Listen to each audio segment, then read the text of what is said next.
ऋषिवर कृपया अधीर न हो। परमपिता ब्रह्मा जी का संदेश सुनने के पश्चात आपको सर्वाधिक धैर्य की आवश्यकता पड़ेगी। देवर्षि, आप निसंकोच होकर कहें। ऋषिवर, इस मृत्युलोक के जीवन में सर्वाधिक जटिल गृहस्थाश्रम को माना गया है, क्योंकि इसी में प्राणी नित्य नई समस्याओं में, परीक्षाओं में उलझता जाता है। देवर्षि, आप भूमिका न बनाएं। ब्रह्मदेव का संदेश स्पष्ट कहें। स्पष्ट इतना कठोर है ऋषिवर कि उसे कह पाने के लिए स्वयं मैं शब्द नहीं जुटा पा रहा हूँ। कठोर से कठोर संदेश सुनने के लिए मैं प्रस्तुत हूँ। कहे देवर्षि, आपको मेरी सौगंध है। ऋषिवर, देवी सुतपा के गर्भ से जन्म लेने वाला बालक मात्र 5 वर्ष और 6 दिन की अल्पायु लेकर ही जन्म लेगा।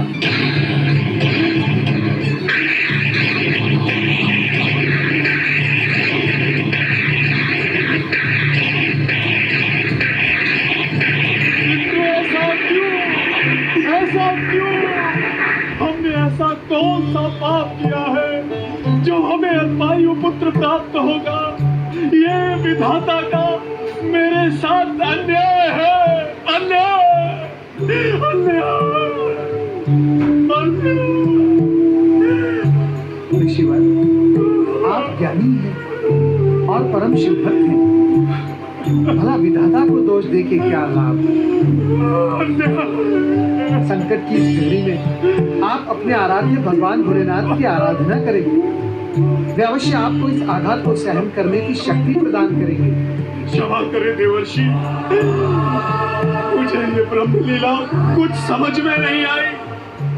ये आघातपूर्ण संदेश मुझ तक पहुंचाने का क्या लाभ मिलेगा ब्रह्मदेव को?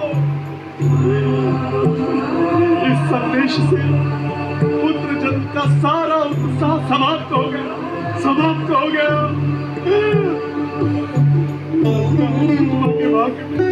दुख के अतिरिक्त कुछ भी नहीं है।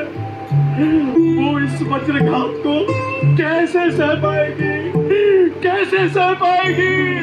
ऋषिवर, इस बात का स्मरण रहे कि इस संदेश का ज्ञान तेरी सुतपा को किसी भी मूल्य पर नहीं होना चाहिए, अन्यथा गर्भस्थ शिशु पर विपरीत प्रभाव पड़ सकता है। आपने मेरे पहले प्रश्न का उत्तर नहीं दिया। ऐसा आघातपूर्ण संदेश देने के पीछे ब्रह्मदेव का क्या उद्देश्य है? ऋषिवर, आप स्वयं कहा करते हैं कि प्रश्न के मध्य ही उत्तर छिपा रहता है। परमपिता ब्रह्मा जी के संदेश में छिपा गूढ़तम संकेत संभवतः आपको अपने प्रश्न में मिल जाए। आपका कल्याण हो।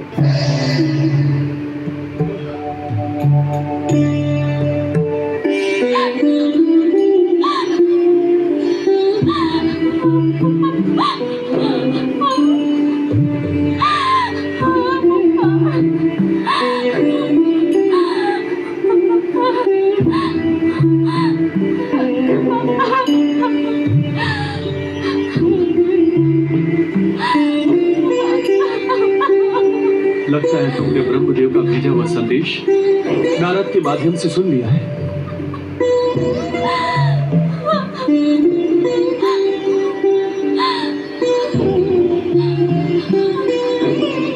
नहीं सुमुखी, नहीं।